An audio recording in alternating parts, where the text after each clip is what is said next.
Gracias por escuchar los podcasts de Radio Nacional. Acceda a todos los programas en rtv.es/a la carta.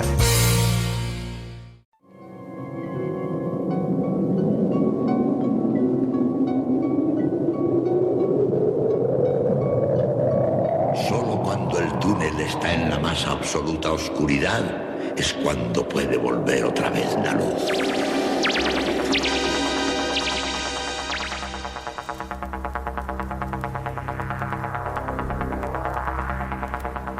Estás entrando en el espacio en blanco. Una puerta a nuevas dimensiones de la existencia. Una nueva perspectiva sobre la realidad. Espacio en blanco.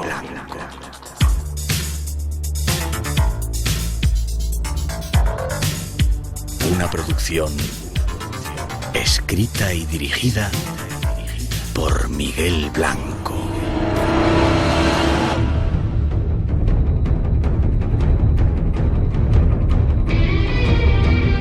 Hola, buenas madrugadas, es tiempo de misterios y ya estamos listos para salir en su búsqueda. Programas especiales del Espacio en Blanco, algo que ya comenzamos desde el estudio 102 de la Casa de la Radio, con la bienvenida para todos los que estáis ahí conectados. Es un placer para todos nosotros estar aquí y los saludos y la bienvenida, como digo, en nombre de todo el equipo que esta noche se encarga de realizar el programa. En la parte técnica, Mar Gasca, Natalia Sotillos en la realización, Rosa Rodríguez en la coordinación y locución, y nuestros compañeros Ramón Álvarez, Juan Gómez y Antonio Baena en las redes sociales, y este que os habla, Miguel Blanco. Para todos nosotros un placer estar aquí hasta las 4, las 3 en las Islas Canarias.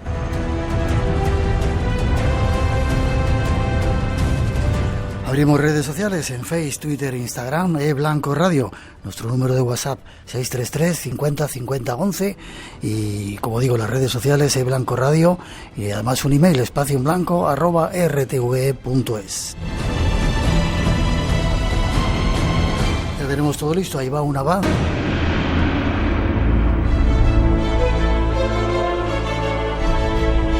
Más tarde volaremos hasta México a la búsqueda de una frase que ha llenado el planeta de esperanzas. Creer es crear. Junto a nuestro nuevo invitado, analizaremos su significado y trataremos de comprender algunos de los secretos de un pueblo de leyenda. Estos son los argumentos de hoy, en este programa especial que ya comienza poniendo rumbo hacia el mar. Disfrútalo.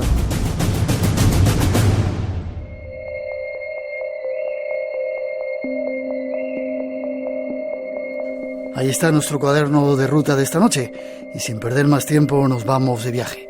Los mares nos esperan tras esa introducción que ya ofrecen nuestros compañeros. La historia del mar abierto está llena de cuentos de fantasmas. Leyendas de barcos fantasmas tripulados por los espíritus de quienes murieron hace tiempo. Como también barcos desiertos en perfecto estado flotando entre olas, excepto que todos a bordo desaparecieron misteriosamente. Estos no son solo cuentos del pasado lejano. Algunos dicen que hay fantasmas marinos que nos persiguen aún hoy.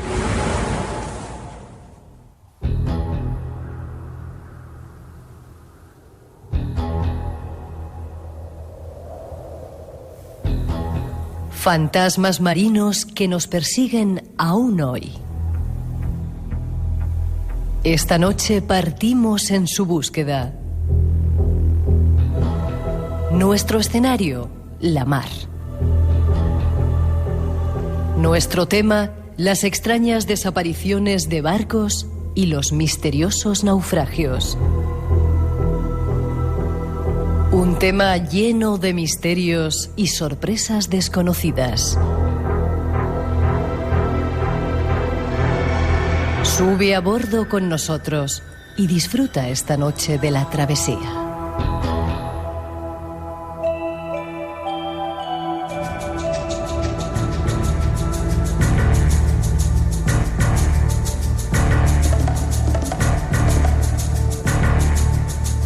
¿Hay muchos fantasmas en el mar, Víctor?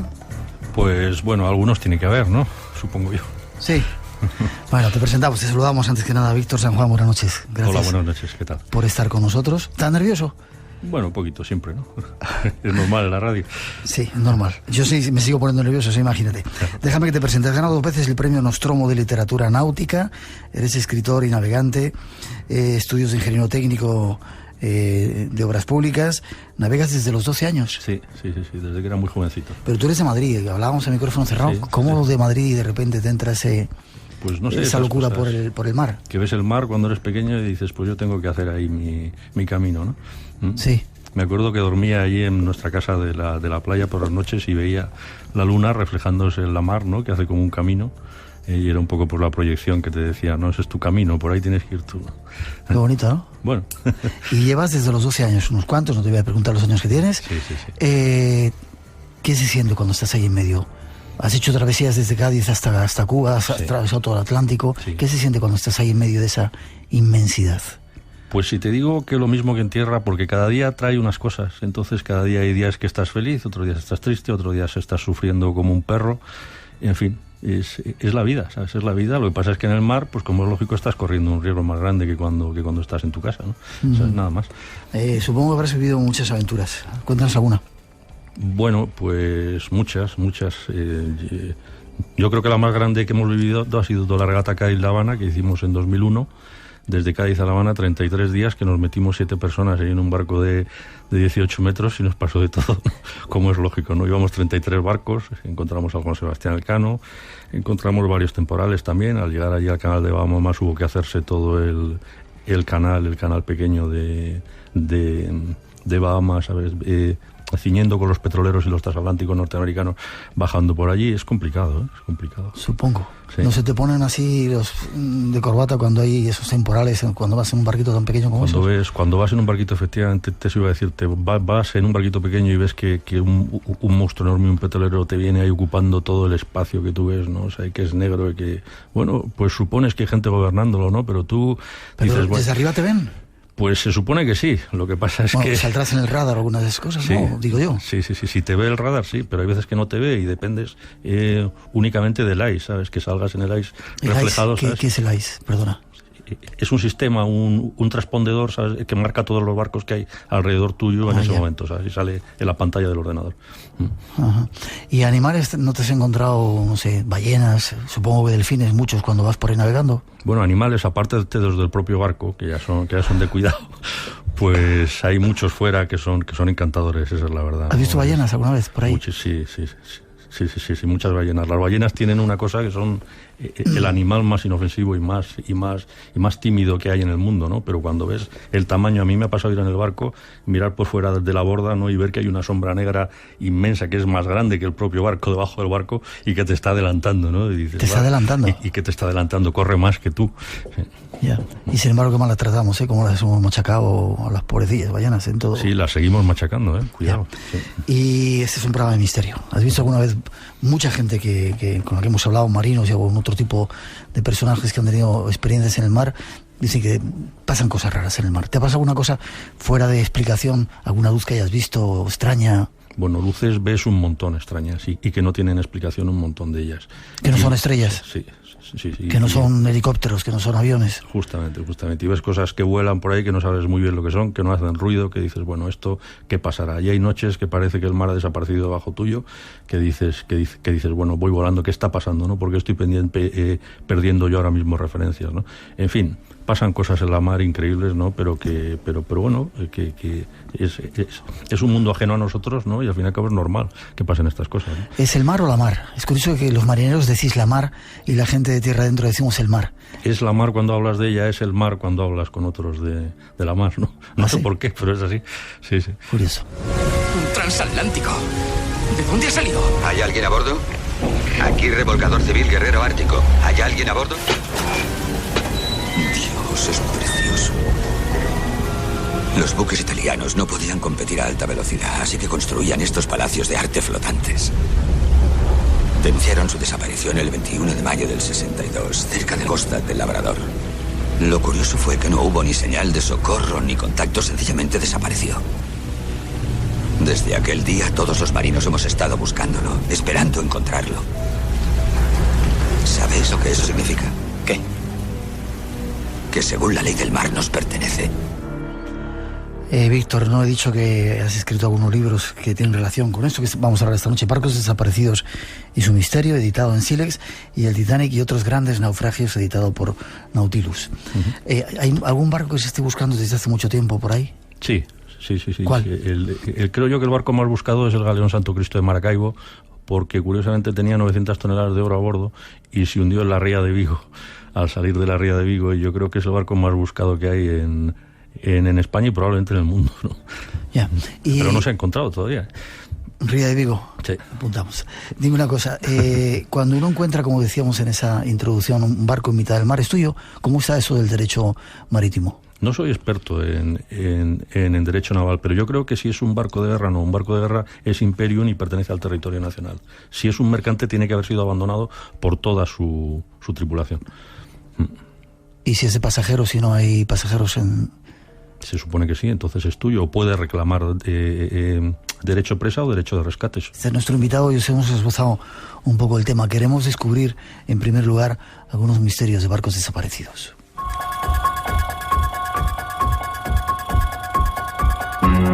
En la historia de la navegación existen misterios que aún no han sido desvelados. Por ejemplo, el de la desaparición de barcos o de toda su tripulación sin una respuesta lógica. Este es un ejemplo. ¿Te suena un barco llamado Marie Celeste? No.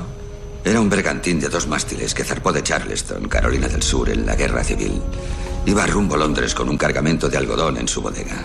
Total, 2 meses después de zarpar, lo vio un grupo de pescadores en la costa de Trípoli. Avanzaba a 12 nudos por hora, con una fuerte brisa. Había algo que no era del todo normal, así que subieron a bordo. ¿Sabéis qué encontraron? Nada. Ni pasajeros, ni tripulación, ni capitán. Ninguna señal de socorro. 59 días después de la última anotación en el cuaderno de bitácora, aquel barco había viajado 4.500 millas por mar abierto, pasando por el peñón de Gibraltar, cruzando el mar Mediterráneo y a toda vela. Sin nadie al timón. ¿Qué os parece? Un barco fantasma.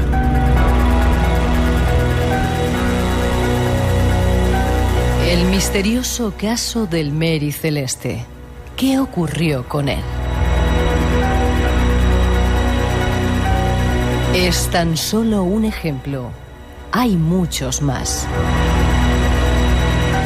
Pues, ¿te parece, Víctor? Empezamos un poco por este. ¿Lo analizas tú en ese otro libro que escribiste, Barcos desaparecidos y su misterio? No, el Marie Celeste no. ¿No? No. Me hicieron hacer un informe una vez y por eso conozco el caso, pero no está en ninguno de los 2 libros. Fíjate que mal lo he leído, entonces. Porque en puridad, no te lo explico, porque en puridad no es un barco desaparecido, puesto que apareció el barco, y no es un barco naufragado, puesto que apareció a flote. Lo que desapareció es la tripulación, es un buque fantasma, efectivamente. Cuéntame como un poco, dice él. Como decía esa introducción, cuéntame un poquito la historia. Bueno, es el caso de buque fantasma por excelencia, ¿no? Es el que más ha reivindicado la prensa como suyo y todo esto, ¿no? Hay muchas versiones sobre él, ¿no? Yo la que tengo no es exactamente lo de Trípoli. El dato que recopilé para mi informe era que apareció a 400 millas de Azores, entre Azores y la península, sin tripulación a bordo. Pero, de repente. Sí. No, lo descubre el barco, curiosamente el mismo barco que había salido con él de Nueva York, el bergantín de Gracia del capitán Morehouse. ¿Salieron los 2 juntos de Nueva York? Sí, se perdieron, navegaron independientemente uno del otro, y qué casualidad que a 400 millas después de las Azores, el de Gratia encuentra el Marie Celeste completamente sin nadie, o sea, completamente vacío, sin nadie a bordo. Las lanchas de servicio no estaban, la cocina estaba ordenada, y faltaban también los instrumentos de navegación, el sextante y el cronómetro. El sextante, como bien sabéis, para calcular la latitud, y el cronómetro para calcular la longitud. Uh-huh. ¿Y todo estaba a bordo tranquilo? ¿Había comida? Es decir, ¿qué pudo ocurrir? Todo perfecto. ¿Qué? Bueno, se elaboraron varias hipótesis por la prensa entonces, ¿no? El seguro aceptó una hipótesis verdaderamente delirante y peregrina, que como llevaba el barco una carga de alcohol industrial, que había habido una combustión espontánea y había espantado a la tripulación. No me digas. Bueno, pues fue la explicación que el Joyce aceptó y pagó $8.000, ¿eh? O sea que... 8.000, supongo que sería mucho dinero en ese tiempo. Sí, aunque el barco valía más, el barco valía $42.000, con la carga, o sea que bueno. Por el alcohol se inflamaron los... Sí, espantó a la tripulación, salieron corriendo, por lo visto, ¿no? Según el Joyce. No especifica si encontraron algún daño, algún rastro en el barco, ¿no? De algún depósito quemado, no especifica el informe, y pagaron, ¿no? Hay otras hipótesis, otras dos por lo menos, tengo yo por aquí, ¿no? Otra que es el abandono precipitado e irracional, pero no dice por qué.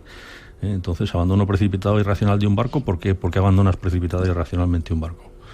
Bueno, pues te has vuelto loco, ¿no? Y entonces los 7, creo que eran siete personas, eran 5 marineros, no, 4 marineros alemanes, el capitán Briggs, su mujer Sara y su hija Sophie. Que esto es lo que hizo el que fuera la mujer y la hija, pues lo hizo muy sensible a la prensa de la época, ¿no? El caso, ¿no? Otra hipótesis, pues es el motín, porque encontraron que se habían añadido unas tablas a los tambuchos de popa, que es donde va el capitán, ¿no? Como si se hubiera intentado hacer fuerte en la popa, pero no había disparos, no había armas, no había nada. Y otra posible hipótesis eran los piratas. Yo, en principio, la hipótesis del motín es descartable, porque en un motín se supone que echas al capitán del barco, pero tú te quedas, ¿no? ¿Para qué haces un motín si se larga todo el mundo, no? Y los piratas también es descartable por la misma razón, ¿no? Porque los piratas tampoco aparecieron con el barco. Entonces, pues parece que son hipótesis bastante desviadas. El caso es que nadie sabe qué es lo que pasó, por qué apareció ese barco en que donde apareció realmente fue en Gibraltar, que este es el hecho comprobado y demostrado. Salió de Nueva York, lo cual es irrefutable, y llegó a Gibraltar con 3 tripulantes del de Gratia que lo encontró a bordo. Esos son los hechos comprobados e inequívocos. Que el de Gratia declarara que lo encontró donde lo encontró sin nadie a bordo es una declaración, y eso ya no es demostrable. ¿Qué quieres decir con eso? Bueno, pues que ahí se abre una pista de investigación. ¿Quieres contarla? Bueno, si tú me dejas. Yo te dejo siempre. Yo te dejo siempre. Bueno, a ver, es perfectamente posible, aunque no se debe dudar de la honorabilidad de las personas sin pruebas, es perfectamente posible que tanto el capitán Briggs como Murhouse en Nueva York llegaran a un acuerdo. Y el acuerdo consistiera en llegar cerca de las costas de Portugal o africanas, desembarcar ellos del barco, ¿sabes?, y llegar luego a Gibraltar con el barco abandonado para reclamar el seguro por mucha más cantidad de los $8.000. Como la versión de Murhouse no fue muy bien aceptada, como el Joyce se tragó una versión un poco así estrafalaria y les dieron poco dinero, pues la cosa salió mal. Pero claro, ya Briggs y la familia pues no podían volver. ¿Y se quedaron en alguna costa por ahí? En Tánger, que era un puerto pues de acogida en aquella época bastante grande, ¿no? En Portugal, en Lisboa. Yo creo que no debemos preocuparnos mucho por doña Sara y su hija Sofía, ¿no? Como hizo la prensa de la época, porque yo creo que no murieron en el accidente. Pero es lo que yo creo. ¿Y si se lo llevaron los extraterrestres o alguna fuerza de esas extrañas del mar? Por supuesto, eso siempre es posible. Mucha gente nos pregunta acerca del Triángulo de las Bermudas, un poquito de paciencia que ahora te lo voy a preguntar. Volvemos al caso, si te parece, ese del galeón Santo Cristo de Maracaibo. Sí. ¿Qué pasó con él? ¿Salía de España? Este galeón venía en la guerra de sucesión cargado de oro en un convoy inmenso que entró en la ría de Rande, que es la ría de Vigo, al fondo de la ría de Vigo, a refugiarse allí porque venía protegido por una flota francesa. Los ingleses se enteraron, entraron allá. Los franceses apoyaban a los españoles, español. Sí, porque Luis XIV apoyaba ya a Felipe V, o sea, es el nuevo rey francés, el nuevo rey Borbón de España. Estamos en 1702. Entonces entran los ingleses con los holandeses a sangre y fuego allí en la ría de Vigo, hunden un montón de barcos, todos los franceses, muchos españoles, y capturan 4 o 5 galeones. Uno de ellos, el Santo Cristo de Maracaibo, que es prácticamente abandonado por su tripulación sin lucha, ¿no? Con lo cual, bueno, pues los ingleses se han hecho con un botín magnífico, que lo hace además el navío Monmouth, creo recordar. Entonces es la presa del Monmouth, ¿no? Le retiran los ingleses hasta el nombre, ¿no? Lo llaman el Monmouth Prize, o sea, el premio del Monmouth. Pues no es el Monmouth Prize, es el Santo Cristo de Maracaibo, que era su nombre, ¿no? Bueno, entonces cuando van a salir con él, resulta que al salir por la entrada sur de la ría, pega con una piedra en las Islas Cíes y se hunde el Santo Cristo de Maracaibo. ¿Allí cubre mucho? No, hay 50, 60 metros, 80... No hay más. Entonces ha habido un montón de expediciones durante 300 años intentando localizarlo y no ha aparecido el Santo Cristo de Maracaibo, cosa increíble, ¿no? O sea, eso nos han engañado los ingleses, o ahí hay algo raro, o el barco pues se ha disuelto, ¿no? Que el barco es posible que no esté en las maderas, ¿no? Pero hay algo que no se disuelve, que es el oro. El oro. O ya lo habían descargado, ¿sabes? Que es otra posibilidad. Ya. Nos escriben desde la isla de Chiloé, en el sur de Chile, donde navega el Caleuche, el barco fantasma de la mitología popular de los mares australes, al sur del mundo. ¿Lo conoces, el Caleuche? No, barco fantasma. Ese en concreto no, pero hay otros muy famosos, como es el barco del holandés errante, que ese es el barco más famoso que hay en la mar, y otro, el barco creo que es el Valentia, que entra y sale en el canal de Santa Bárbara cada vez que hay niebla, ¿no? Porque se hundió allí. O sea, esos son los barcos fantasmas más famosos que hay. Te iba a preguntar sobre el holandés errante. ¿Qué hay en la leyenda? Bueno, pues es una leyenda nada más, ¿no? Lo han visto en la historia varias gente. El holandés errante es un individuo que se condenó, ¿no? Que se condenó a sí mismo por un acto familiar absolutamente... recuerdo que fue un parricidio, un fratricidio, algo así, ¿no? Entonces quedó de por vida condenado a navegar. Y entonces, pues nada, ¿sabes? Por ahí anda navegando con su barco para aparecerse en el momento más inoportuno, en especial en aguas del Cabo de las Tormentas, del Cabo de Buena Esperanza, ¿sabes? A los navegantes que lo surcan, ¿no? Al encuentro de la corriente de las agujas, ¿no? Ajá. Vuelvo ahora a tus experiencias cuando navegabas. ¿Se encuentra uno con muchos barcos cuando estás navegando o cruzando el Atlántico hacia América? Pues lo único que encuentras, un montón de barcos. ¿Se encuentran muchos, sí? Sí, encuentras vale. Muchos. Preguntan sobre el Triángulo de las Bermudas. ¿Qué piensas de esa gran cantidad de barcos que dicen que han desaparecido en el Triángulo de las Bermudas? ¿Es cierto o es una leyenda popular, información que no se ha cotejado y que de repente, o corroborado, y que de repente pasa de unos a otros y se va creando ahí una gran leyenda? A ver, en mi opinión, esta es mi opinión, después de haber investigado, haber visto varios casos, haber estado años, ¿no?, con este tema de los barcos desaparecidos. El Triángulo de las Bermudas no es que sea mentira, es que no es un triángulo. O sea, desaparecen barcos en todo el mundo, o sea, se hunden barcos en todo el mundo. Yo creo que el Triángulo de las Bermudas, digamos que es una hipótesis divulgativa, que se ha tomado para intentar empezar a trabajar con el tema y empezar sobre todo a llevárselo al gran público. Y los libros un poco esotéricos de esta materia pues tienen un gran valor, y es la gran cantidad de datos que han conservado para otras investigaciones, que no hay que despreciar. ¿Tú has investigado algunos de ellos? Sí. Cuéntame alguno, por favor. Los más famosos son los libros, me refiero, el del Triángulo de las Bermudas, de Charles Berlitz. No, me refiero a barcos. A barcos. Si tú has investigado alguno de esos barcos que han desaparecido ahí en el Triángulo de las Bermudas. Sí, hay barcos. El más famoso creo yo que es el Cyclops y el remolcador Southern Cities. El caso del Southern Cities es verdaderamente espeluznante, ¿no? Porque es un barquito pequeño, ¿no?, con 4 personas, 800 toneladas, que sale de Freeport, Texas, remolcando una barcaza enorme, ¿no?, de casi 1000 toneladas, a muy poca velocidad, y con destino a Tuxpan, en México. Había que recorrer 500 millas. Y entonces, a los pocos días, tenía que ir comunicando su posición. Él la comunica, hasta que ya, pues, a los 2 días, pues deja de comunicar. Y aparece la barcaza, curiosamente, a 100 millas de Tuxpan, con el cabo de remolque. ¿Sin el barco? Y el Southern Cities no vuelve a aparecer nunca más. ¿Hundido? No se sabe.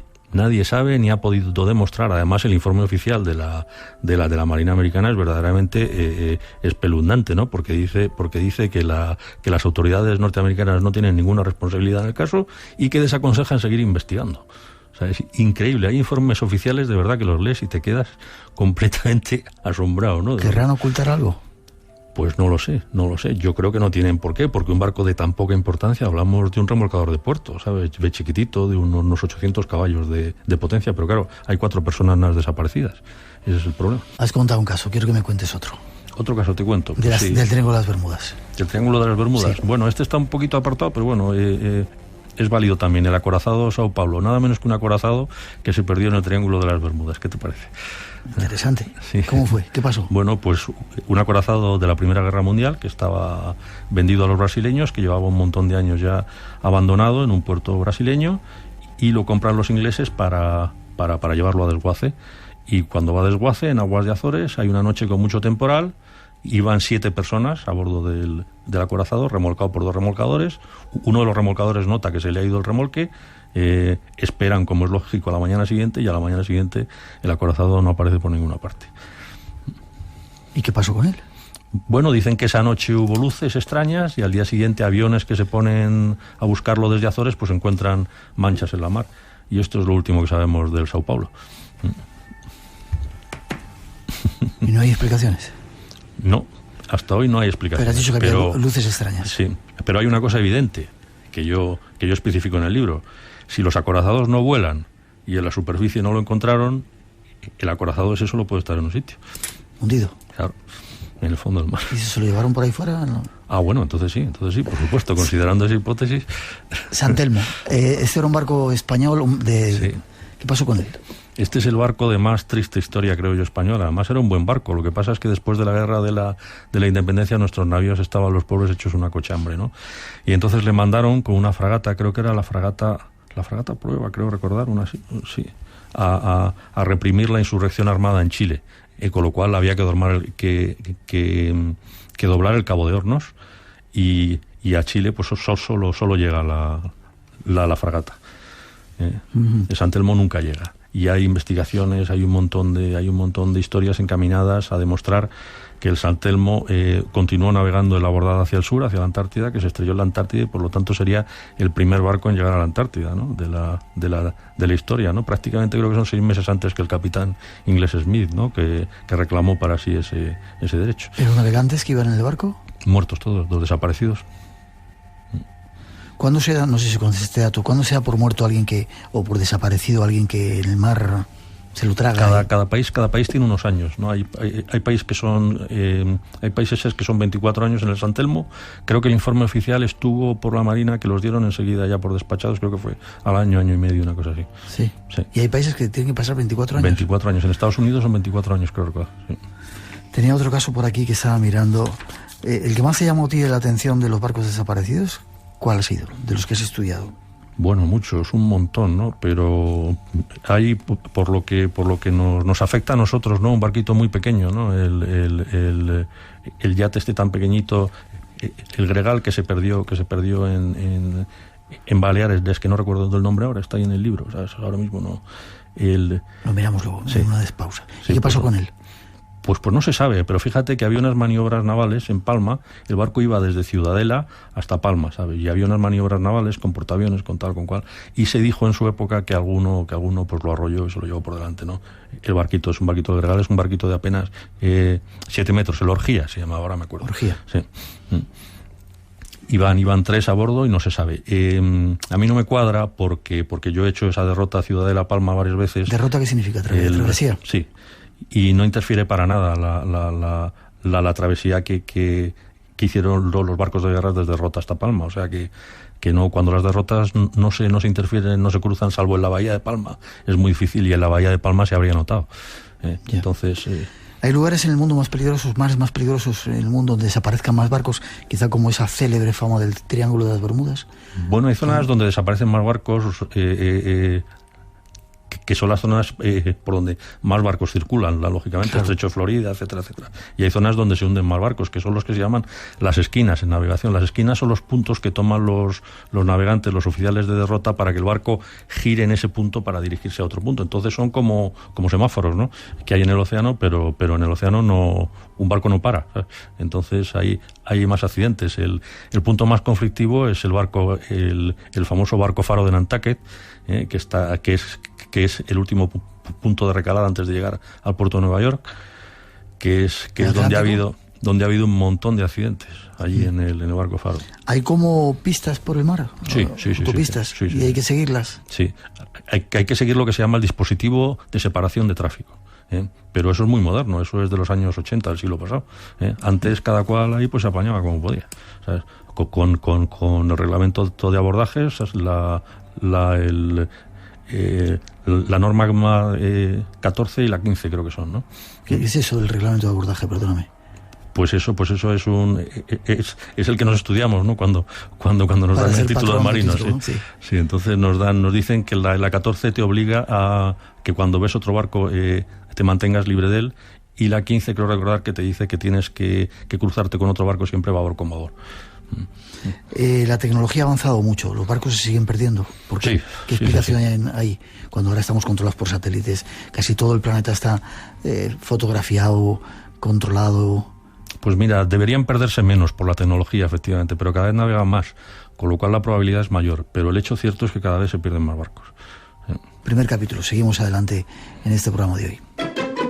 Radio Nacional de España, el sonido que nos une. Es posible que la enfermedad... Conoce la realidad que nos rodea. Cruda. Tal como es. Solo en podcast. Sorteamos el atasco de primera. Vivir Gaza. Con 17 años decide ir a estudiar Soñadores. a Badajoz. Las primeras que te dicen que tú no eres mujer. Primeras que te dicen que tú no eres... Soy mujer, soy autista. Contenidos, programas. Piezas exclusivas de radio en Solo en Podcast. Porque no lo vas a poder escuchar en ninguna otra parte. Solo en Podcast. En nuestra aplicación y en rne.es. Radio Nacional de España. 17 de julio de 1956. El Andrea Doria estaba en Génova, listo para emprender su viaje número 101. A Calamay le faltaban unos meses para jubilarse. Este iba a ser su último crucero. También sería el último para el Andrea Doria. En la historia de los mares ha habido muchos naufragios. El del Andrea Doria es un ejemplo. La mar, el mar, se cobra de vez en cuando el tributo de quienes se atreven a navegar sus aguas y a surcar sus olas. En los últimos 100 años ha habido naufragios muy famosos, como el del Titanic, o los menos conocidos como el del Lusitania y la conspiración que le siguió. Además del choque y abordaje del Andrea Doria, el fin del crucero Hood inglés y el Baleares español, el ferry Estonia, el escalofriante naufragio del Príncipe de Asturias y, cómo no, el célebre Costa Concordia. Repasemos junto a nuestro invitado algunos datos desconocidos de estos célebres naufragios. ¿Te ha gustado la introducción? Muy bien, ahora sí que hemos dado de lleno en todo el libro, porque todos esos casos sí claro, que... de ahí los hemos sacado. Andrea Doria, ¿qué pasa con ese barco? Bien, pues ese es un caso apasionante, el del Andrea Doria, ¿no? Porque el choque y el accidente, hay muchísimas cosas que contar, espero que se puedan contar de una forma breve, ¿no? Chocó precisamente en el barco faro de Nantucket contra otro transatlántico, el Stockholm sueco. Fue un poco el caso, para que la gente lo entienda, aunque es más complicado y desde el punto de vista técnico pues nos complicaríamos mucho ahora. Fue el típico caso de pasa tú, paso yo, al final nos pegamos. De acuerdo y toma. Pumba, ¿sabes? Y sí, pero fue un choque, curiosamente, que fue un poco, ¿no? Y que se ha querido significar entre los marinos que fue por amor, ¿no? Porque el capitán Piero Calamay amaba tanto a su barco que en vez de meterle proa al Stockholm para sacudirle, lo que intentó es que, como un pájaro, el Andrea Doria intentara esquivar al Stockholm haciendo algo que no podía hacer, ¿no? Y entonces lo que provocó fue que el Stockholm le embistiera, ¿sabes? Y se le metiera dentro del barco, causándole una herida mortal, ¿no? Pero en el naufragio pasaron anécdotas increíbles, ¿no? Hubo un caso, murieron 40 y tantas personas, ¿no? O sea, fue un siniestro comprometido, ¿no? Pero hubo casos increíbles, ¿no? Porque había una niña durmiendo en un camarote que de pronto en el Stockholm había un tripulante español, y esta niña era hija de un periodista español que había embarcado en Gibraltar y hablaba español. Entonces, cuando van los tripulantes del Stockholm después del abordaje a comprobar las averías en la proa, el marinero se queda escalofriado porque oye hablar español en la proa de un barco sueco que había acabado de abordar un transatlántico italiano, y dice, ¿cómo es posible? Esto es un fantasma, ¿qué pasa aquí? Pues lo que había pasado era que la proa del barco sueco, al meterse en el barco americano, había arrancado la cama de la niña. No me digas. Increíble, es una cosa increíble. Habría arrancado la cama de la niña del Andrea Doria como una cuchara y se la había llevado, ¿sabes? Sin hacerle ningún daño. Es un caso increíble, ¿no? ¿Y el barco se hundió? No. Sí, el Andrea Doria sí, el Stockholm no. Llegó a puerto y se encontró con Llegó a esa puerto, historia. efectivamente. Hay otro caso, una nadadora, este es un poco más así en plan curioso, ¿no? Que estaba, bueno, pues una señora joven durmiendo en camisón, ¿no? Entonces, pues era una nadadora americana muy buena, ¿no? Entonces, cuando vio que su hija se le caía, se quitó el camisón y se tiró, pues como estaba, ¿no? En cueros a por su hija. Salvó a su hija y entonces vio que caía otra niña al agua. Volvió a quedarse en cueros, se volvió a tirar y salvó a 2 personas en la misma noche, ¿sabes? Sí. Preguntan si sabes algo de los barcos desaparecidos en Canarias, que hay mucha actualidad con ello. ¿Conoces algún caso de barcos desaparecidos en Canarias? Yo a mí me suena de la Pinillos el Pío XII cerca de Canarias, pero no recuerdo ahora mismo ningún otro. Vale, más casos de barcos de estos que hayan naufragado. El Baleares era un barco español. Claro, el famoso crucero español Baleares, ¿no? Esto es un caso tristísimo, ¿no? Porque fue un fratricidio, ¿no? Españoles contra españoles. Lo que pasa es que es un caso paradigmático del siglo XX y había que ponerlo, ¿no? ¿Y qué pasaba ahí? Bueno, pues que estos barcos, el Baleares y el Canarias, eran dos barcos muy buenos que se construyeron curiosamente en periodo republicano para dar mano de obra a la gente de los astilleros, que no tenían verdadero sitio en la flota española, pero que cuando hubo una guerra pues cayeron en manos de un bando. Y bueno, pues era lo mejor que había en la flota y les permitía dominar sobre el otro bando, ¿no? Lo que pasa es que el otro bando pues fue poquito a poco desarrollando sus técnicas, mejorando sus performances, y llegó un momento bueno en que le plantó cara al Canarias al Baleares y a punto estuvo de la batalla del Cabo Palos de hundir al Canarias también. ¿Siguen? ¿Hasta cuándo han estado navegando estos barcos? El Canarias estaba hasta 1976, que por motivos políticos pues se desguazó. ¿Qué ruta hacía?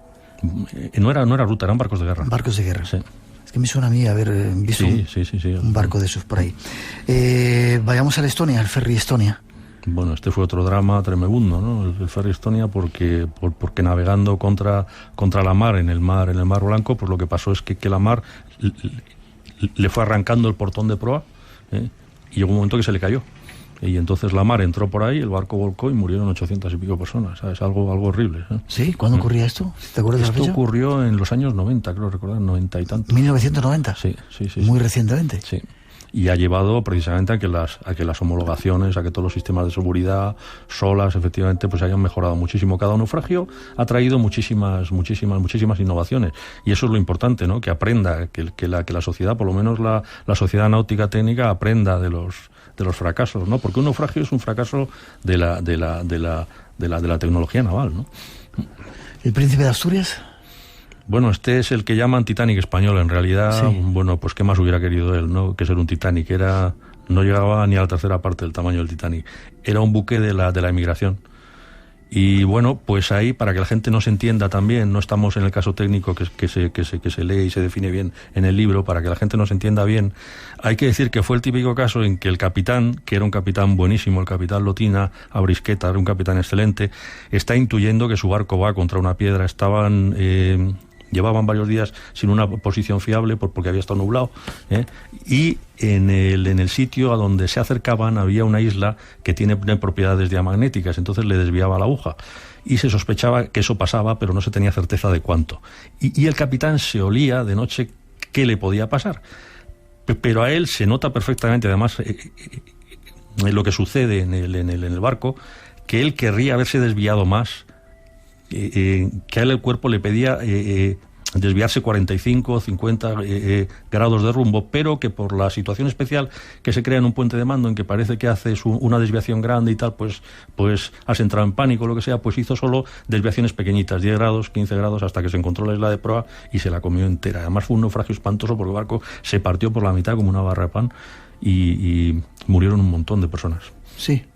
Lo que da rabia de este caso no es que el capitán Lotina intuyó que iba al desastre, pero por no hacer una cosa excesiva, al final se produjo el desastre. ¿Cómo saben ellos dónde hay rocas? Hay mapas, supongo, ¿no? Sí, muy marcaditos, sí. Y se saben las rutas, ¿no? Las cartas marinas, tú fijas tu posición y entonces das rumbo para evitar, lógicamente, estas cartas. Pero el problema es que antiguamente, cuando estaba nublado, con el sextante no podías encontrar la latitud. Entonces, claro, la posición era meramente orientativa, ¿no? Y cuando estás arrimándote a costa, pues eso es muy peligroso, y más con un transatlántico de vapor que va a 12, 14, 18 nudos, ¿no? Ya. Hay un caso paradigmático que ha ocurrido muy recientemente, sigue todavía de actualidad, que es el Costa Concordia. Como un barco tan increíble, de repente encalla ahí, al lado de la costa, y se mete ahí casi a la casa de los vecinos de la isla. No lo sabemos nadie, porque la verdad es que la casa armadora y el juez que tiene en sus manos todos los datos todavía no los han hecho públicos. Pero si entras en internet en la derrota que siguió el Costa Concordia, es que no ofrece ninguna duda. El oficial de derrota llevó al barco a pasar por encima de una piedra. Sí, así de claro. ¿Equivocación suya? Pues sí, es que no hay otra. Lo que pasa es que el capitán, como máximo supervisor de la derrota, pues es el máximo responsable. Ya, pero supongo que esos barcos, más ese tipo de cruceros, llevarán como llevan absolutamente de todo. La carretera supermarcadita y avisos. Absolutamente de todo, pero precisamente por eso, y cuando nos ponemos a hacer virguerías, como pasar por delante de un puerto arrimándote a tierra para saludar, y no sé qué, y no sé cuántos, para divertir a la gente, pues todo esto pues se va tentando poquito a poco al diablo, y cuando el cántaro pues se arrima muchas veces a la fuente, al final pues se rompe. Damos un paso todavía más en este extraño mundo del mar o la mar, que es como si viniera a reclamar de vez en cuando unos cuantos cadáveres con estos barcos desaparecidos, estos naufragios. Vamos al fondo del mar ahora. El 12 de agosto del año 2000, el submarino nuclear lanzamisiles Kursk, con 118 tripulantes a bordo, se hundió en el mar de Bahrein mientras realizaba ejercicios de entrenamiento con la flota rusa del norte. El 10 de agosto de 2000, el submarino Kursk, de propulsión nuclear, había salido a efectuar un recorrido de entrenamiento con la flota del norte. Durante la mañana del 12 de agosto, lanzó un misil de crucero Granit de fogueo a la flota, que estaba liderada en el portaaviones Almirante Kutneshov y el buque insignia, el crucero nuclear Pedro el Grande. Unas horas después, el submarino debía acabar con su supuesto adversario mediante torpedos de fogueo. Sin embargo, a la hora fijada, en lugar del movimiento de un torpedo, el operador del sensor acústico del crucero Pedro el Grande registró una explosión, después de la cual la nave experimentó una fuerte sacudida. El comandante de la flota del norte, Yachelas Popov, que también viajaba a bordo del crucero, preguntó qué había ocurrido. La respuesta que obtuvo fue: se encendió la antena del radar. En realidad, la turbulencia que se sintió en el crucero provenía de las explosiones del Kursk, que se encontraba a 40 kilómetros del Pedro el Grande. ¿Qué ocurrió dentro de aquel submarino? Nuestro invitado nos da respuestas. Y de paso hablamos del mundo de los submarinos, que es apasionante, la cantidad de elementos que van por ahí abajo que no vemos. Como ¿cuántos submarinos están funcionando ahora? Nucleares hablamos. Nucleares ahora pocos, no llegarán al centenar, pero en la Guerra Fría, o sea, de los años 60 a los 80 del siglo pasado, había más de 200 funcionando por todo el mundo. Y por los polos, que es el gran lugar de lanzamiento para atacar al enemigo, ¿no? Entonces, ¿por qué? ¿Los polos? ¿Por qué? Porque el polo norte permite ser bajo los hielos indetectable y atacar al enemigo desde una posición muy cercana, ¿sabes? Entonces el polo ha sido el gran escenario de la Guerra Fría, ¿no? Claro, al lado de Estados Unidos, al lado de Rusia por un lado, ¿no? Exacto, el estrecho de Bering, toda esa zona. Exacto, sí, ya. No sé si vamos al curso. Bueno, como quieras. Cuéntame, ¿qué pasó? Sí, fue un caso también, aquí decíamos en esa dramatización que ha hecho nuestra compañera con los sonidos de las explosiones y demás. Sí. ¿Qué pasó? ¿Explotó algo dentro? ¿Qué pasó ahí? Sí, parece ser que uno de los torpedos perdió líquido de su interior, y entonces estos productos químicos que son para explosivos pues son muy peligrosos. Entonces hizo explotar por simpatía la cámara de torpedos de proa entera, ¿sabes? Con lo cual quedó el submarino cortado como un salchichón por la parte de atrás y se hundió, ¿no? Pero claro, con personas vivas a bordo, y estuvieron 9 horas. Hay un diario, en el libro está, por cierto, ¿sabes? Hay un diario escrito, ¿sabes? De un tripulante, que es escalofriante leerlo, ¿no? Que estuvieron 9 horas esperando a que fueran a rescatarlos en balde, porque tardaron 10 días en ir a rescatarlos. Ya. Hubo un conflicto político y bastante grande, ¿no? Pues sí, porque tardaron en pedir socorro y ellos confiaban en tener medios, pero con la mala suerte de que el acoplador que los rusos manejaban, pues para que nos entendamos, cuando bajaba sobre el submarino, si el submarino estaba inclinado más de 45 grados, no se podía acoplar. Entonces eso fue un problema técnico gravísimo. Con el curso se ha aprendido un montón, porque los medios de rescate submarinos han mejorado un montón y se ha gastado muchísimo dinero en ser capaces de rescatar al próximo submarino que se accidente, ¿no? Ojalá no ocurra. Pero en el mundo habrá a lo mejor 500 submarinos navegando. Hay que tener medios para pagar entre todos los países, ¿sabes? Si van a tener submarinos, pues hay que tener medios para sacar de ahí a la gente. 500 dices que habrá en este momento. Sí. ¿Quién es el país que más submarinos tiene? Estados Unidos, sin duda alguna. Sí. Después la Unión Rusia. Sí.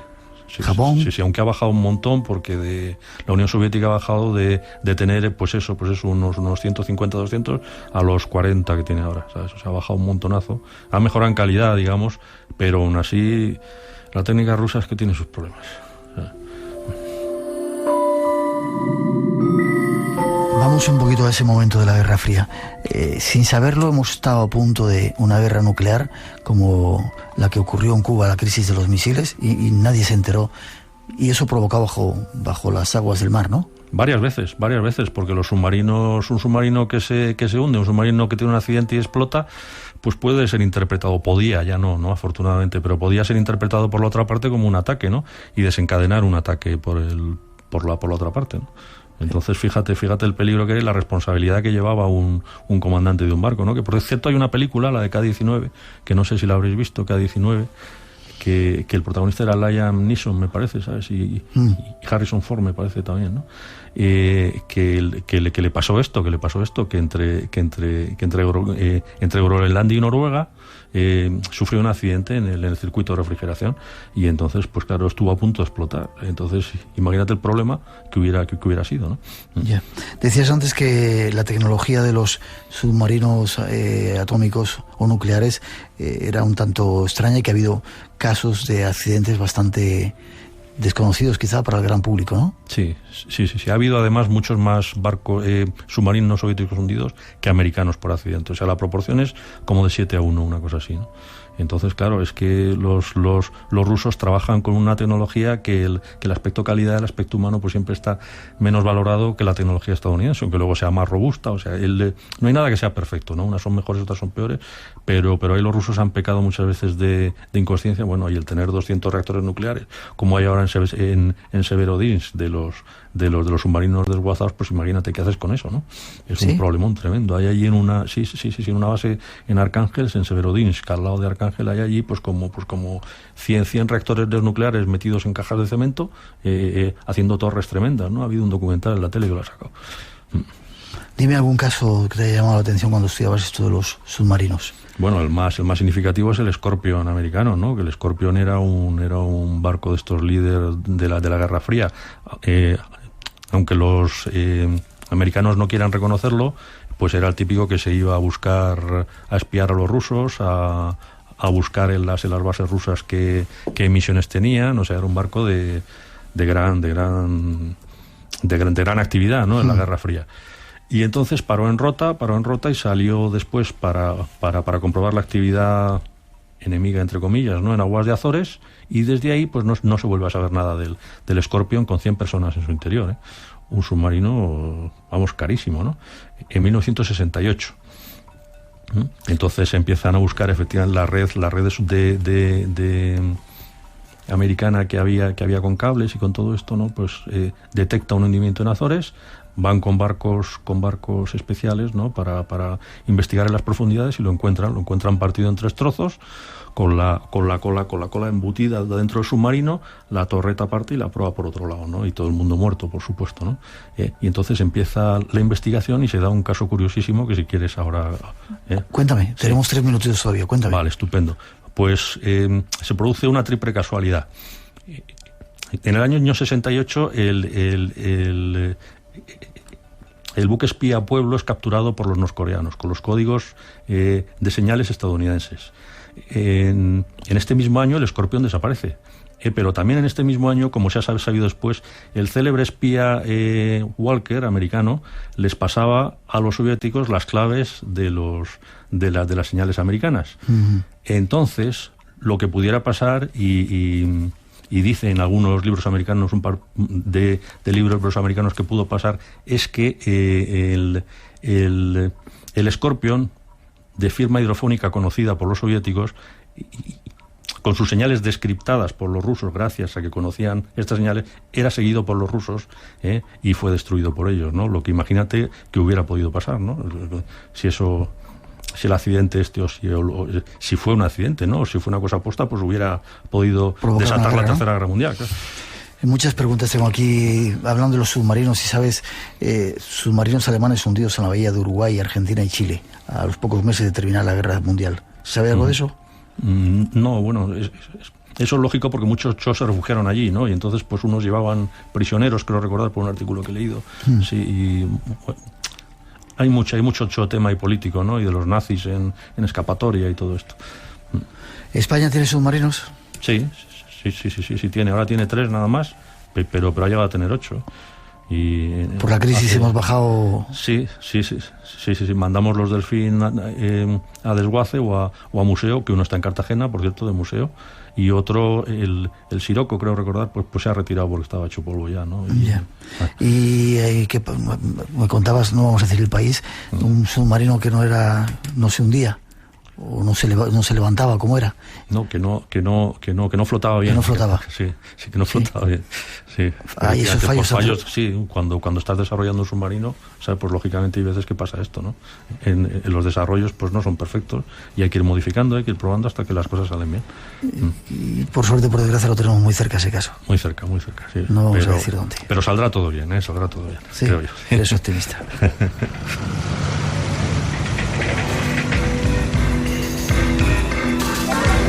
Víctor San Juan estuvo con nosotros unos minutos hablando de algunos naufragios y barcos desaparecidos.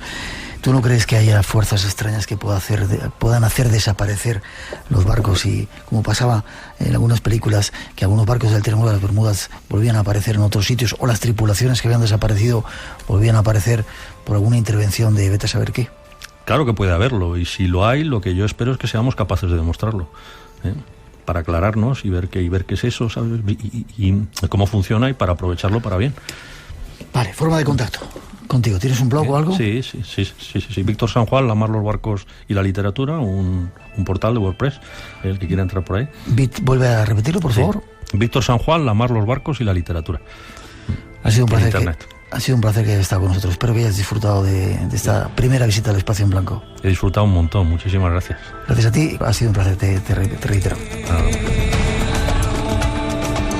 Regresamos de los mares y paramos un momento en nuestro viaje. Llegan las noticias de las 3, las 2 en las Islas Canarias, y tras ellas volveremos. Redes sociales abiertas a vuestra participación. Blanco Radio, ya sabéis, en Facebook, Twitter e Instagram. Nos queda mucho por descubrir y será tras unos minutos aquí en vuestra casa, en el Espacio en Blanco, en Radio Nacional. No vayáis.